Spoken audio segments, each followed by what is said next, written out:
Alors bonjour tout le monde, bien évidemment, je vais vous entretenir un peu d'un projet qui nous tient à cœur ces temps-ci, le projet de la Malbaie, donc le projet plus particulièrement celui du secteur du Havre. Et une question que les gens se posent beaucoup à ce moment-ci et que je pense qu'il faut justifier, c'est pourquoi le non-achat du café de la gare? Écoutez bien, dans la première mouture du projet qui avait été refusée par la population, on a refait nos travaux. Et ce qu'on nous disait, c'est que c'était très dispendieux, le bâtiment qu'il y avait sur le site voisin du musée, qu'on mettait beaucoup d'accent seulement sur ce secteur et qu'il fallait revoir notre projet. Les gens étaient pour un développement, mais contre un gros bâtiment. Alors, ce qu'on a fait, c'est qu'on a décidé d'investir les sommes disponibles pour vous le plus possible pour qu'on développe le nerf de ce beau projet, si vous voulez, le joyau, ce sera le terrain voisin près du musée. On a décidé d'investir plusieurs millions là pour que vous en profitiez, les citoyens, les touristes, les familles. Il y a des parcs, des jeux de pétanque, des jeux pour enfants, des jeux d'eau, une agora pour les spectacles. Alors ça va être un joyau et on a pu mettre de l'argent là-dessus pour vous, selon ce que vous nous avez dit.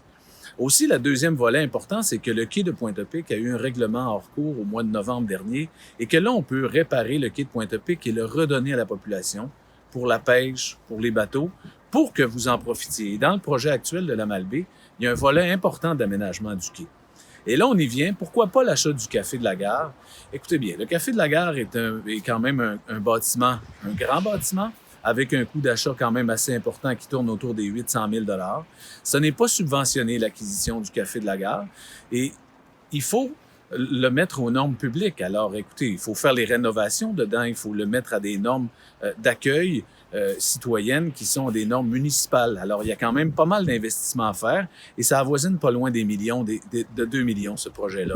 Et la question qu'il faut se poser après, c'est qu'est-ce qu'on fait dans ce bâtiment qui est le Café de la Gare pour la suite des choses? Évidemment, on vient de voir les coûts d'acquisition, les coûts de réparation. Ça fait dispendieux pour avoir seulement qu'un bâtiment d'accueil multimodal.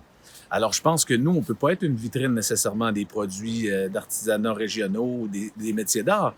Il y a une boutique qui est sur la rue du Quai, qui exploite son commerce en fonction de mettre en valeur les produits du métier d'art.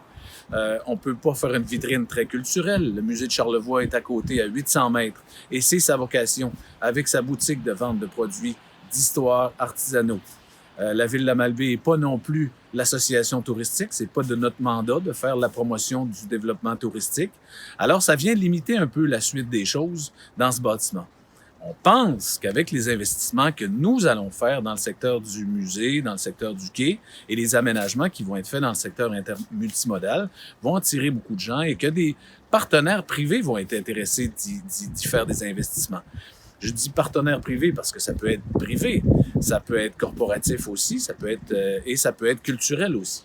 La Ville s'engage à soutenir tous les projets nécessaires, tous les projets qui seront présentés et valables au Café de la Gare.